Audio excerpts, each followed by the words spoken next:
Rũnyanjara-inĩ rwa nyamũ rwa Maasai Mara kaunti-inĩ ya Narok, agendi no marathiĩ na mbere na gwĩkinyia kuo nĩguo magĩe na ihinda rĩa kũhurũka ona gwĩkenia.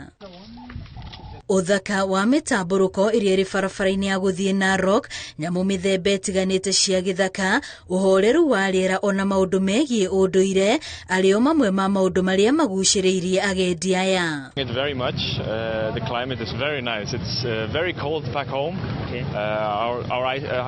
Our country is called Iceland, so it's very cold there. It's around -10 degrees. So it's very refreshing to get the warmth here. We will be amwe arĩa twaranĩirie nao na arĩa nĩ rita rĩa mbere gũcera gũkũ bũrũri-inĩ nĩ magathĩrĩirie ũgitĩri ũrĩa makoretwo makĩheo ona wendo mũnene makoretwo makĩonio ihinda-inĩ rĩrĩa makoretwo gũkũ bũrũri-inĩ.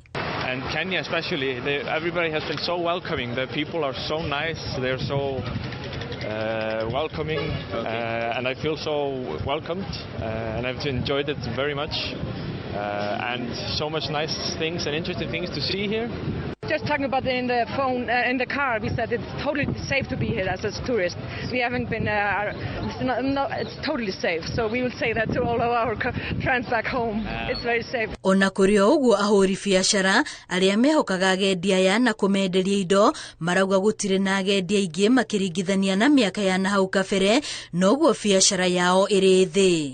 Venye tulikuwa tunafanya kazi, tourists walikuwa wanakuja tunauzia makofia, lakini saa hizi kazi iko chini, hata hatuende nyumbani, tuko hapa tukingojea. Girifo Tera Inoro TV, rĩtwa rĩakwa nĩ Wambui wa Macharia.